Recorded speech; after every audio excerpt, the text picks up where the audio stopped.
नहीं है किसानी यदि आने वाली के साफला तोड़ दूरा वाले के आए हैं किसानी भाई ले आपके नाम राज के दर्शन न कर ले किसानी अरे नहीं कोनो देवैया सपेरा बाबू ले किसानी ने कबड़ी ना पिलाई दे किसानी भाई तो जय हो की था नहीं देगा हमारे घर की बेड़ी हुई सपेरा बाबू नहीं पिए ले किसानी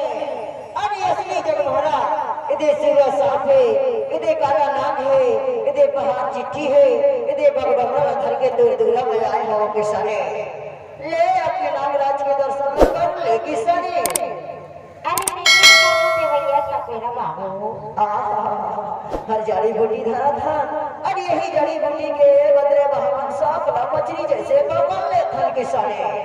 ऐसे सपेरा बाबू और ये मामले को साफ लगाते नहीं ना अरे यही जड़ी बूटी ला शंकर भगवान के नाम से लगाई देवे किसान भाई अरे नहीं कोनो देवैया सपेरा बाबू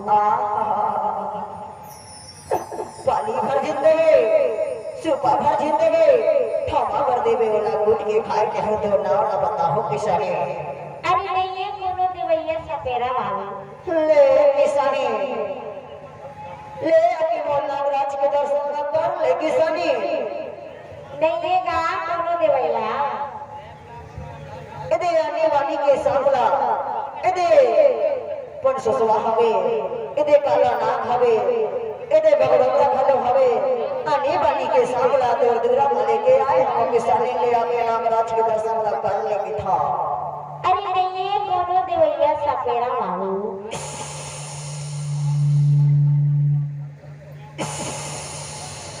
ए सपेरा बाबू पापा तो थोड़ा आवाज बढ़ा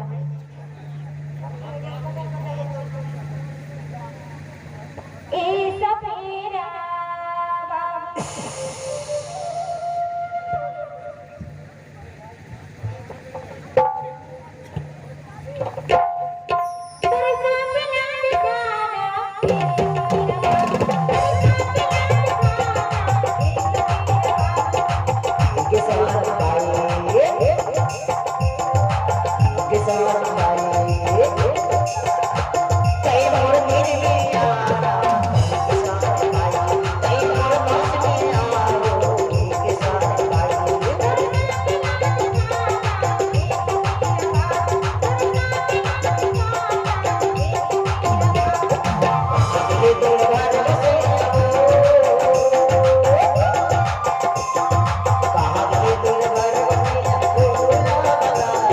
अरे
के बेरा के साले भाई